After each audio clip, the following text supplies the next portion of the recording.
Bonsoir, on est parti sur le direct du live de décembre 2024, le dernier live de l'année. Voilà, comme d'habitude, je vais attendre que les uns et les autres me rejoignent avant de démarrer, avec une jolie affiche d'Ouai d'hiver qui est derrière moi. Voilà. Et c'est comme d'habitude Aurélien qui sera aux manettes, si je puis dire, en tout cas au clavier, pour compléter mes propos par écrit. Voilà, pour l'instant... Nous sommes 4 avec Aurélien, Monsieur et Madame Gaillan, mais je sais que les participants vont vite arriver. Voilà, bienvenue aux uns et aux autres. Alors, qui sera le premier à voir son nom apparaître? Voilà, les premiers arrivent. Ça y est, voilà, Zinette, que je salue. Et ça arrive. Pour viennent de s'ouvrir, il faut que les gens rentrent. Voilà, Annie, que je salue. Voilà. On va encore attendre quelques instants que tout le monde nous rejoigne. Je vois pas beaucoup de noms, mais si, voilà, Maryse qui nous regarde. Bonsoir Maryse. Comment allez-vous? Alors, bonsoir Annie qui me répond, merci.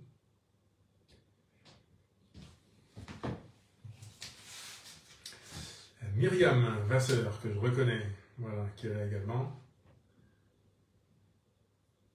Ça commence à monter doucement. Voilà, bonsoir Myriam.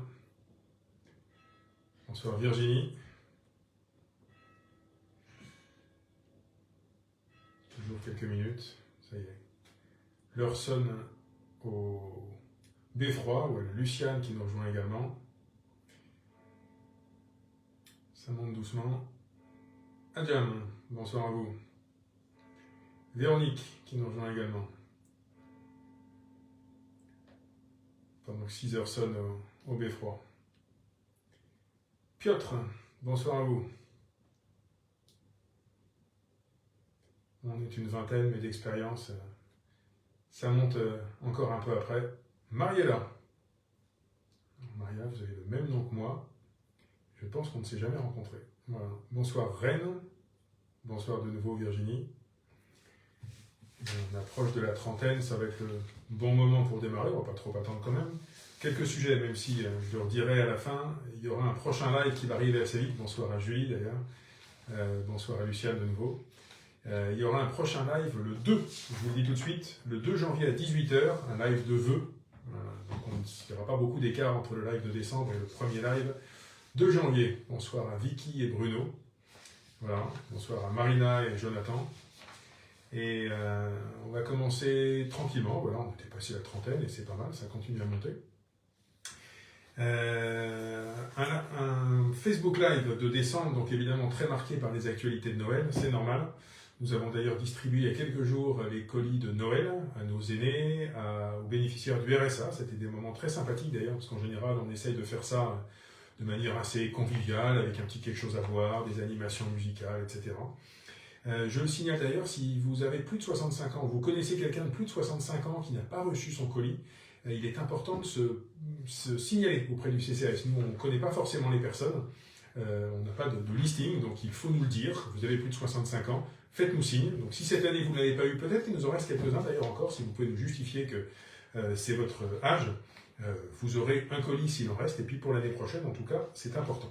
Pour les personnes bénéficiaires du RSA, donc c'était il y a quelques jours, c'était en début de semaine, je le signale pour l'année prochaine, il suffit simplement de se présenter le jour dit avec un justificatif de RSA et le colis vous est remis. Voilà, une petite info aussi importante que vous avez dû voir dans la presse, je le dis parce que j'en suis assez fier. Nous avons livré quelques tuyaux énormes, des bonbonnes en fait, qui vont nous servir à récupérer l'eau aux ateliers municipaux qui se trouvent rue Rhin et Danube, tout au bout du polygone, au faubourg de Béthune.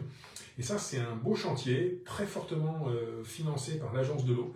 Je crois que l'Aglo participe aussi. Voilà, merci à ces deux financeurs, parce que c'est un chantier qui va nous permettre de récupérer des quantités considérables d'eau qui ruissellent au sol et qui ruissellent sur les toits de nos ateliers, dans des bonbonnes, dans des réserves, et nous les utiliserons pour nettoyer la voirie. Ça a deux avantages. Le premier avantage, c'est que ça va nous coûter moins cher en eau pour l'eau de nettoyage des rues. Et deuxième avantage, c'est que on se prépare encore à des étés un peu secs. Ça nous est déjà arrivé d'avoir des étés où il y a des restrictions d'eau. où le préfet nous dit attention, les nappes sont basses, donc on limite les utilisations d'eau et plus de nettoyage des rues avec l'eau du robinet.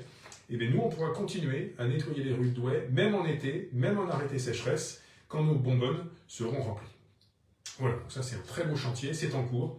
Mais je tenais à le partager parce que c'est bon pour le contribuable, c'est bon pour la planète et c'est bon pour la propreté de nos rues, tout simplement. Un petit mot sur ce qui se passe en ce moment à Noël, en centre-ville. Alors, pas mal de choses ce week-end. On a ce week-end le marché de Noël qui se termine dimanche soir, le marché de Noël dans la cour de l'hôtel de ville. Donc ça, n'hésitez pas à y faire un saut.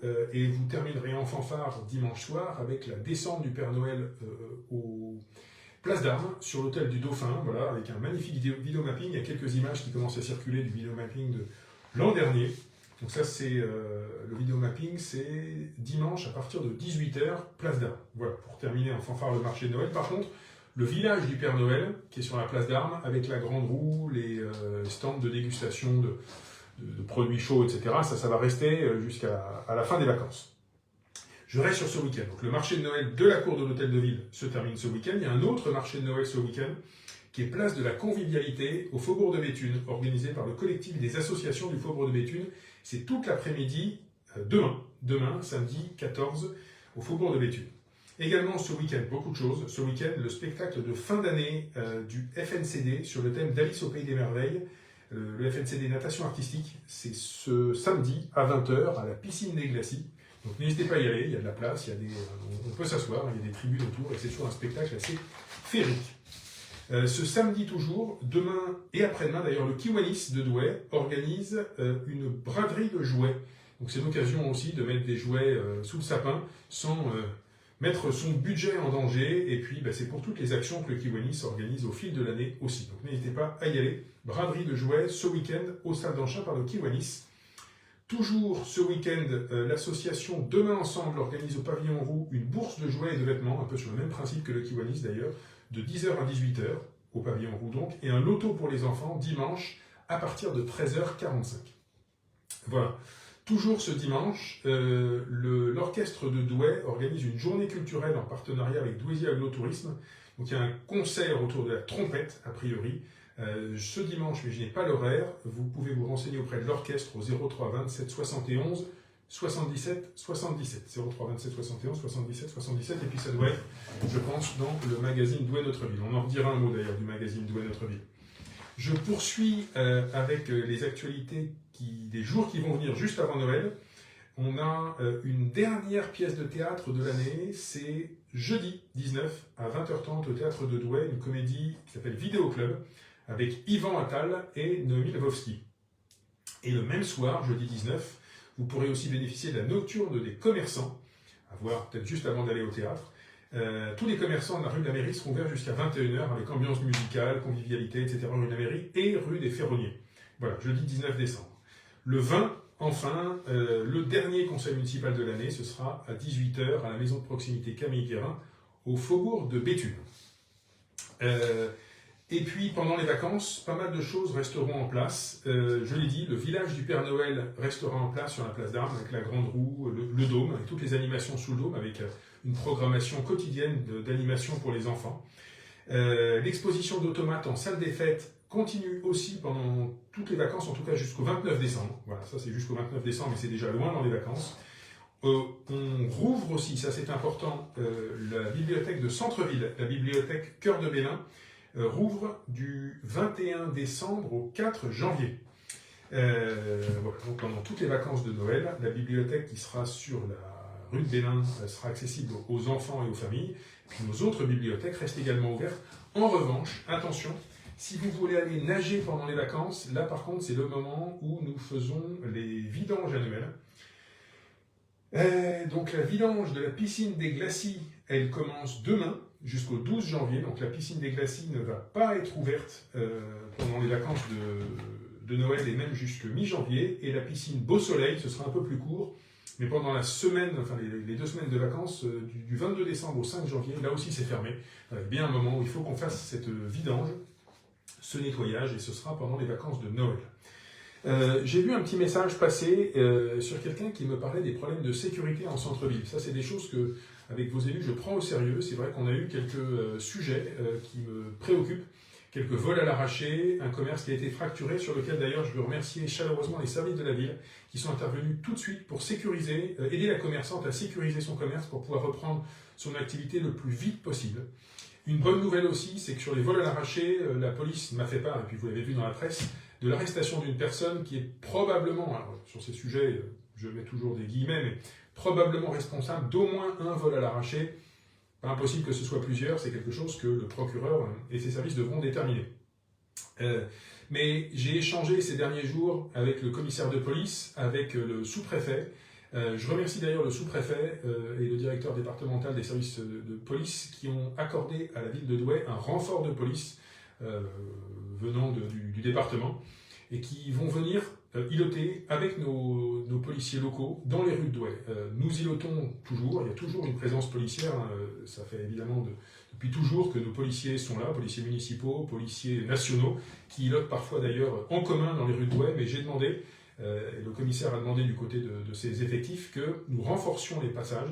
Donc il y aura toujours au moins 3 équipes qui îloteront à pied toute l'après-midi jusqu'en soirée, à peu près de 16h à 22h, jusqu'à la fin décembre. Donc voilà, on réorganise un petit peu l'émission pour renforcer encore cette présence qui a toujours été là en centre-ville et qu'on va mettre un peu plus visible encore pour cette période de Noël parce que c'est important.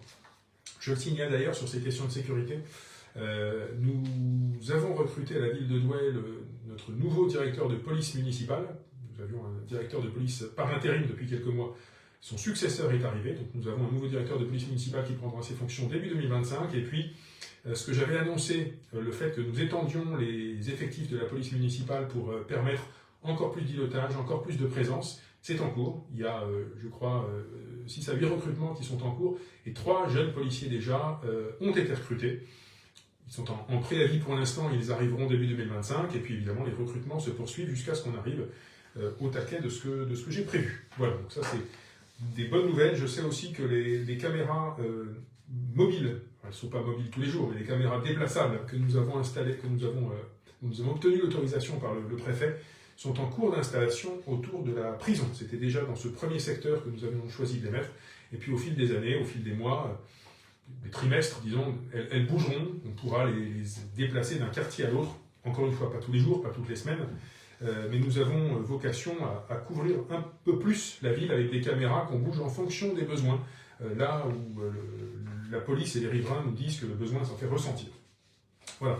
Et je veux vraiment souligner une chose sur ces questions de sécurité, c'est l'importance du dialogue avec la police nationale, avec le sous-préfet, parce que la sécurité, c'est évidemment, entre autres, une prérogative de la ville. Et là-dessus, je pense que la ville prend ses responsabilités. Nous avons beaucoup augmenté notre effort sur le sujet, mais c'est évidemment aussi une prérogative de l'État. Je dirais que c'est un des tout premiers métiers de l'État.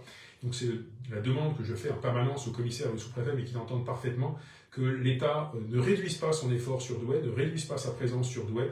Et je sais que c'est le cas, que nos policiers nationaux sont là, et que la coordination avec nos policiers municipaux se fait bien, parce que c'est ensemble qu'on arrive à faire le meilleur travail possible. Ensemble aussi d'ailleurs avec la population, nous mettons en place des groupes de travail par quartier, là où c'est nécessaire, et j'ai échangé avec la présidente de l'Union des commerçants. Nous allons mettre en place un groupe de partenariat opérationnel en centre-ville avec les commerçants pour échanger sur voilà, leurs ressentis et puis toutes les informations que les uns et les autres peuvent partager, parce qu'on a souvent tous un petit bout d'informations.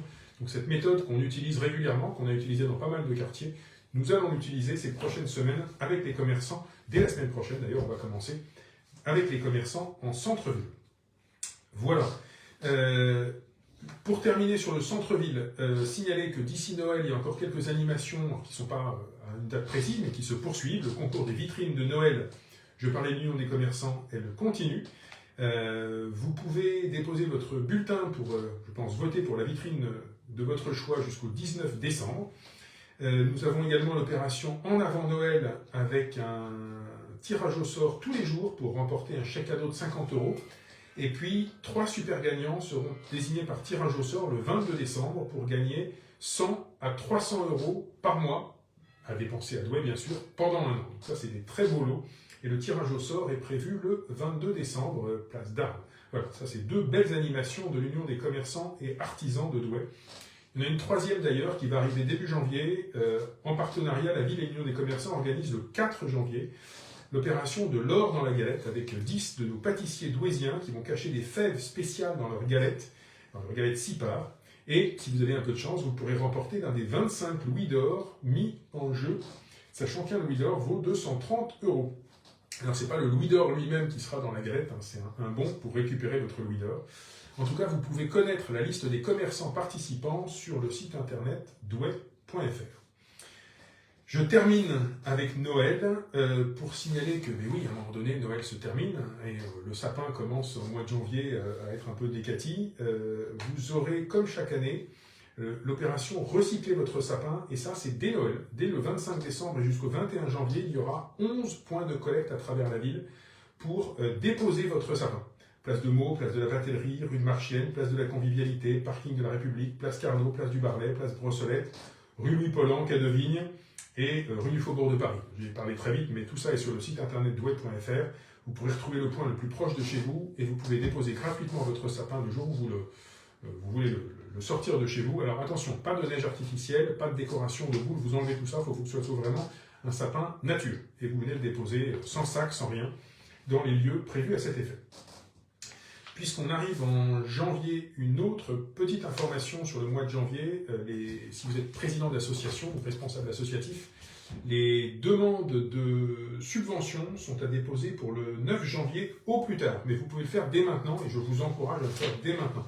Pour les petites associations, le dossier n'est pas si difficile à remplir, donc n'attendez pas le 9 janvier pour déposer. Le dossier est déjà téléchargeable depuis plusieurs semaines sur le site douai.fr. Voilà une dernière info, alors un peu en vrac. Nous avons désormais des places de stationnement à louer sous le parking Corot. Un tarif de 83 € par mois. Si ça vous intéresse, vous êtes riverain de ce quartier-là, vous ne savez pas où mettre votre voiture, appelez-nous au 03 27 93 58 34. Voilà, je propose que Aurélien nous remette le numéro de téléphone pour donner cette information aux personnes qui souhaiteraient louer une place de parking. Vous êtes riverain, vous travaillez, vous êtes professionnel dans le quartier, n'hésitez pas. Et avant de prendre vos questions, parce que je vois qu'il y a beaucoup de questions qui passent, mais je risque de les rater si elles ont été posées il y a plusieurs minutes, donc ça va être maintenant, dans 2-3 minutes, que vous pourrez me reposer vos questions, et là je les verrai, j'essaierai autant que possible d'y répondre. Voilà le Douai Notre Ville de décembre.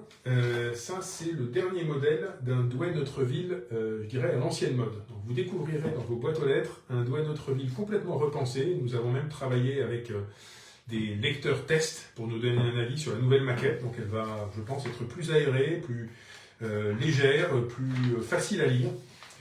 Vos commentaires, vos retours seront les bienvenus au service de la communication à partir de janvier, puisque c'est juste après Noël, normalement, ou juste avant Noël, que vous aurez dans vos boîtes aux lettres le nouveau magazine qui suivra celui-ci. Voilà. Je sais qu'un certain nombre de personnes, d'ailleurs, ne reçoivent pas le magazine. On a un problème avec notre distributeur Mediapost, qui est une filiale de la Poste.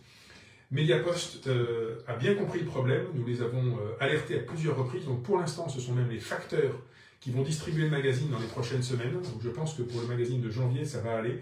Continuez à nous faire remonter des problèmes quand vous n'êtes pas distribué. Je sais que ça a été le cas au Faubourg de Paris, du côté de la rue Léo-Lagrange, etc. Il y a d'autres rues où pour l'instant c'est problématique. Je sais que Mediapost est en train de recruter, que l'équipe va être renforcée parce que nous avons quand même alerté et tiré la sonnette d'alarme à plusieurs reprises. Donc normalement ça devrait s'améliorer en 2025. Je le souhaite franchement parce que c'est important, c'est un magazine que tout le monde doit avoir. Mais si vous ne l'avez pas, il est disponible à l'entrée de la mairie, il est disponible à la bibliothèque, il est disponible dans les mairies annexes, etc. Donc il est facile à trouver, finalement, si vous ne l'avez pas reçu chez vous. Voilà, vous avez aussi dans les mêmes lieux ce petit fascicule qui reprend tout ce que nous mettons en œuvre comme actualité, comme événement, jusqu'à la fin des vacances de Noël. Voilà. Je pense que j'ai fini avec les informations importantes. Alors je voyais une personne qui me parlait des commerces en centre-ville. Je voulais redire à cette personne que le nombre de commerces, en fait, a augmenté depuis 1 an.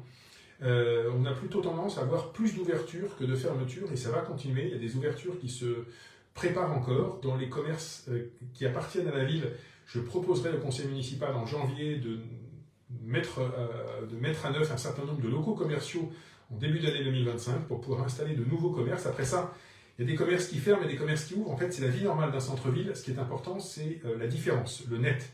ce qui reste entre les ouvertures et les fermetures. Et pour l'instant, on est plutôt dans une phase où il y a plus d'ouverture que de fermeture. Voilà ce que j'avais à vous dire. Je regarde un petit peu les questions les plus récentes. Sey Anna me dit: on tire la sonnette d'alarme à l'école François Lemaire, aidez-nous, violence, racisme, on ne peut plus laisser nos enfants dans une école comme ça. Je vous propose, parce que ça c'est un sujet très spécifique, si vous pouvez me faire un mail, vous m'envoyez un mail à contact@ville-web.fr. Vous pouvez même appeler lundi matin mon secrétariat au 03 27 93 58 00 pour prendre rendez-vous. C'est des sujets que je prends à cœur. Je préfère qu'on se rende compte, que vous m'expliquiez quel est le problème. Vous pouvez prendre rendez-vous également avec Madame Debeclerc, adjointe aux écoles. Et puis évidemment en parler avec le directeur ou la directrice de François Lemaire. C'est des sujets moi, que je vais noter pour rééchanger avec l'inspectrice de circonscription et comprendre ce qui peut se passer à François Lemaire. Parce que, encore une fois, nous sommes, nous, ville, responsables des bâtiments et de leur entretien, mais évidemment, le temps scolaire est sous la responsabilité de l'Éducation nationale. Ça ne nous empêche pas d'échanger, nous sommes partenaires au quotidien. Alors, je remonte un petit peu dans les questions, mais je ne vais pas remonter tout en haut. Voilà, donc ça, vous m'avez posé la question 2 fois, je pense que je vous ai fait cette première réponse. Vous m'avez posé même la question 3 fois. Alors, je vais redescendre tout en bas des questions, voilà, je jongle un petit peu, et Laetitia, Maya, Sophie, Cybèle me dit j'habite à la résidence Gaillan, nous avons des problèmes de chauffage et Norévie ne fait rien. Alors, je pense que pour l'instant le chauffage fonctionne, c'est peut-être une question de niveau de chauffage où la température n'y est pas, peut-être dans quelques logements. Voilà, écoutez, on va... je vais demander au service logement de rééchanger avec Norévie là-dessus, parce qu'encore une fois, c'est un sujet qui ne relève pas de la ville de Douai. C'est pas à la ville de Douai de chauffer les bâtiments de la résidence Gaillan, c'est au bailleur. Une réponse à Stéphanie. Stéphanie, oui, vous me parlez de la qualité des magasins. En fait, c'est quelque chose que j'explique à chaque fois. La ville de Douai ne peut pas choisir les magasins qui s'installent. En fait, c'est pas que je ne veux pas, c'est que je n'ai pas le droit de choisir les magasins qui s'installent. Ça m'est interdit. Je ne peux pas dire à un propriétaire privé, mais non, vous ne louez pas à lui, vous louez plutôt à lui. Dans les magasins qui appartiennent à la ville, là, nous avons le droit. Nous en avons acheté de plus en plus. Et les magasins qui appartiennent à la ville, c'est Destination Café, c'est le Prévost, c'est la charpente, pas la charpente, le magasin de bande dessinée qui est à l'emplacement de l'ancienne charpente. C'est aussi la grande librairie du Furet, etc. Donc les magasins qui appartiennent à la ville sont plutôt des magasins qualitatifs. Donc nous avons d'autres cellules commerciales, il y a aussi le magasin, la boutique à l'essai, la boutique du Tanuki, il y en a d'autres encore et que je salue parce que tous les commerçants qui sont locataires de la ville sont plutôt de qualité, voilà. Mais chez les privés, moi je n'ai pas la main. Nous avons mis en place des aides de façon à ce que les projets soient le plus qualitatifs possible. C'est-à-dire que nous avons mis des aides au loyer et des aides aux vitrines à la condition que les professionnels qui s'installent respectent rigoureusement nos règles. Si vous faites une vitrine moche qui ne respecte pas le règlement local de publicité, il n'y a pas de sous. Si vous venez nous voir avant et que vous faites une jolie vitrine qui respecte le règlement local de publicité, il y a une petite aide. Si vous ouvrez un magasin qui ne respecte pas les règles d'urbanisme, qui ne respecte pas les règles d'accessibilité, de sécurité, etc., il n'y a pas de sous. Si vous respectez strictement les règles avec un magasin aux normes, à ce moment-là, il y a une petite aide à l'installation. Voilà ce que nous avons mis en place pour que les magasins soient les plus qualitatifs possibles. Mais encore une fois, quand le local appartient à un privé, ce qui est quand même encore le cas du plus grand nombre de magasins dans le centre-ville, je n'ai pas le choix de ce qui s'installe. Après ça, même chez des privés, il y a encore quand même des très beaux magasins qui s'installent. Je pense à ce magasin de cookies et brownies qui vient de s'installer, mais il y en a d'autres. Il y a quand même des très jolies choses qui s'installent. Et puis nous travaillons aussi avec vos élus sur le repeuplement du centre-ville. Je remercie d'ailleurs Action Logement qui nous accompagne là-dessus. Nous rénovons des logements en centre-ville. Peu à peu, il faut remettre de la population et avec de la mixité, tous les niveaux de revenus dans le centre-ville, y compris voilà, des personnes un peu aisées qui vont venir dans nos commerces, parce que les commerces ne vivent que quand il y a des clients, évidemment. Et les principaux clients sont ceux qui habitent à proximité. Alors, Anaïs me demande, comptez-vous mettre en place des bus le soir en fonction des trains qui arrivent en gare? Je vais en parler au président du syndicat des transports, parce que les bus ne sont pas gérés par la ville de Douai en direct. Effectivement, il faut peut-être regarder sur les derniers trains, mais alors le problème c'est qu'on ne peut pas mettre tous les bus. Enfin, il faut regarder peut-être quelques lignes clés, mais les gens qui sortent du train partent dans plein de quartiers et plein de communes du territoire. Donc il faut voir combien de bus on peut laisser et jusqu'à quelle heure. Mais c'est vrai que c'est évidemment un sujet.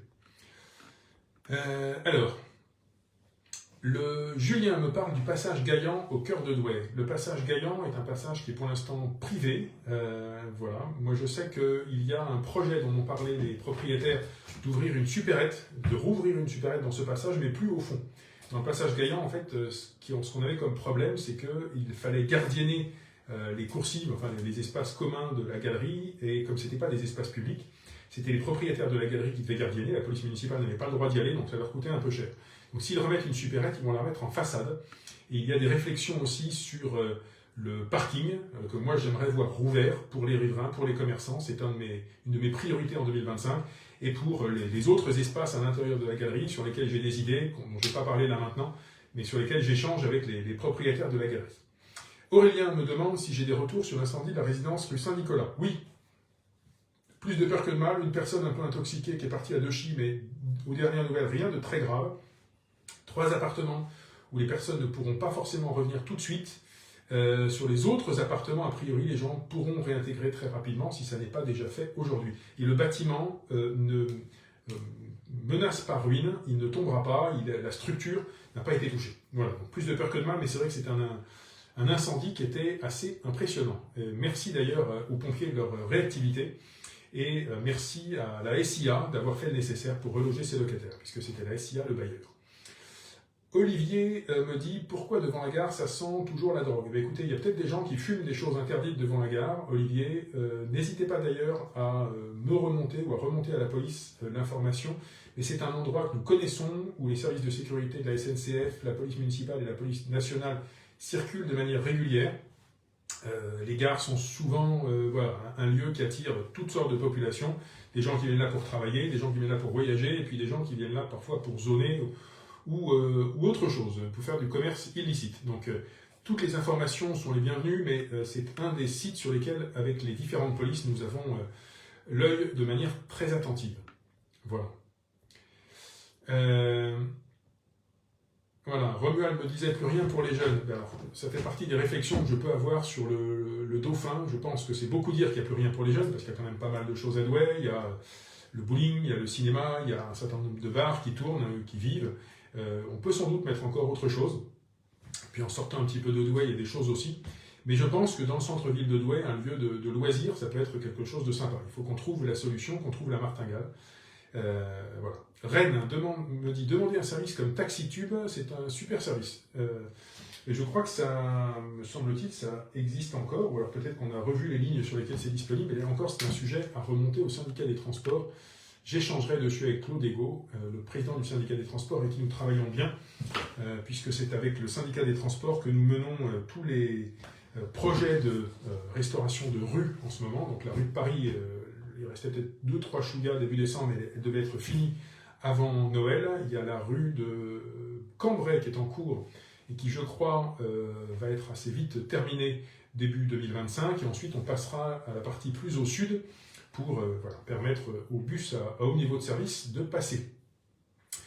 Stéphane de Letré me parle de l'avenue de l'Âtre de Tassigny. Eh bien écoutez, je ne veux pas trop anticiper, mais l'avenue de l'Âtre de Tassigny, qui est au faubourg de Béthune, à côté de l'école Julien-Maurice, je vous promets qu'on va en reparler très vite en 2025. Voilà, nous en avons échangé dernièrement avec le service de la voirie, avec Jean-Michel Leroy, notre adjoint à la voirie, et c'est une priorité à très court terme, la rue de l'Âtre de Tassigny. Voilà. Et ben voilà, Gwendoline qui me dit « Je viens d'ouvrir un magasin de prêt-à-porter pour femmes rue Jean Belgande. » Et je suis très heureux de votre message, Gwendoline. Moi-même, je viendrai vous voir. Effectivement, ça fait partie des jolis magasins qui s'ouvrent en centre-ville. Voilà. Merci à vous, un magasin rue Jean Belgande. Alors, Romuald m'a demandé sur la galerie du Dauphin, mais je viens de répondre. Anaïs me dit ma fille étudiante aimerait bien des lieux pour pouvoir réviser autre que la bibliothèque. Est-ce possible?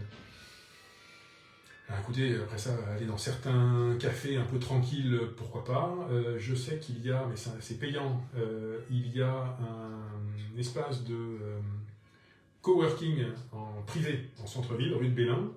On peut prendre un abonnement, et alors là, on peut être dans une petite salle tranquille avec Wi-Fi, accès à du café, etc. Mais c'est payant. Sinon, des espaces, il y a nos bibliothèques, il n'y en a pas qu'une. En dehors de ça, je ne sais pas bien quoi vous proposer, Anaïs, mais en tout cas, votre fille est la bienvenue dans toutes les bibliothèques de la ville. Certaines sont plus calmes que d'autres. Voilà. J'arrive à la fin des messages qui m'ont été adressés. Au demeurant, il est 18h30. J'ai noté quelques sujets. Je ferai un retour d'ailleurs sur ces différents sujets la prochaine fois. On a parlé de l'école François Lemaire, on a parlé du chauffage à Gaillan, on a parlé de quelques sujets qui relèvent du syndicat des transports. Voilà, il me reste à vous redire que le prochain live, ce sera le 2 janvier à 18h, un live de vœux, pour vous souhaiter la bonne année 2025.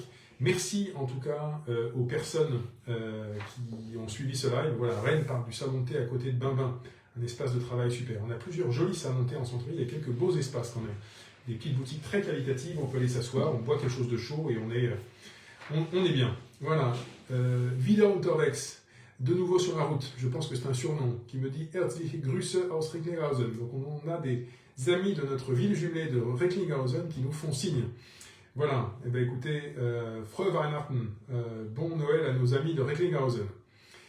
Amandine me dit, vous recrutez des ATSEM dans les écoles maternelles pour la rentrée de septembre 2025. Je ne sais pas vous dire, regardez sur notre site internet douai.fr, il y a une rubrique des recrutements, tout est là, donc surveillez-la, mois après mois. Si nous recrutons, ce sera marqué, s'il n'y a rien, c'est que nous ne recrutons pas. Une petite réponse à Anaïs qui me dit, pourquoi arrêtez-vous aussitôt le marché de Noël? Le marché de Noël, déjà Anaïs, on l'a agrandi, il occupe toute la cour maintenant, avec des animations musicales tous les soirs. Il y en avait encore là en ce moment. Nous avons rajouté des chalets, nous avons allongé la durée, mais comme ce sont souvent des commerçants qui ont aussi une boutique par ailleurs, ils nous ont demandé à ne pas faire trop long. C'est-à-dire qu'ils sont intéressés à faire 2 week-ends, ils n'ont pas forcément envie de faire tout un mois. Donc ce marché de Noël-là dure déjà 2 week-ends, c'est pas mal, mais le village du Père Noël, lui, on peut acheter des crêpes, des gaufres, des marrons chauds, etc.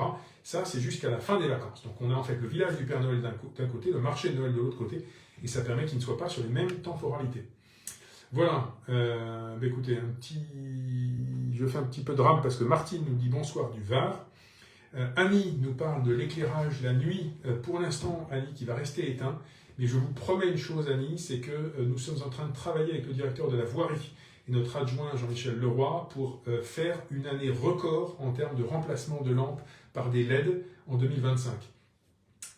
Donc on va déjà, partout où on remplace par des LED, on rallume définitivement. Et mon objectif, c'est que plus vite on aura remplacé, plus vite on pourra rallumer définitivement. Allez, la dernière, c'est Daniel qui me dit des contrôles à faire route de Tournai. Oui, alors c'est une route où il y a beaucoup de voitures. Bon, l'avantage, c'est que quand on est le matin ou le soir, il y a tellement de monde que ça ne roule pas très vite, mais à certaines autres heures, ça peut être un peu rapide. En tout cas, très belle fête de fin d'année à toutes et à tous. Un bon Noël, profitez-en bien, belle fin d'année et rendez-vous le 2 janvier à 18h pour le tout prochain live et le 1er de 2025. Je vous souhaite une belle soirée à Douai, voilà, et à très bientôt. Merci.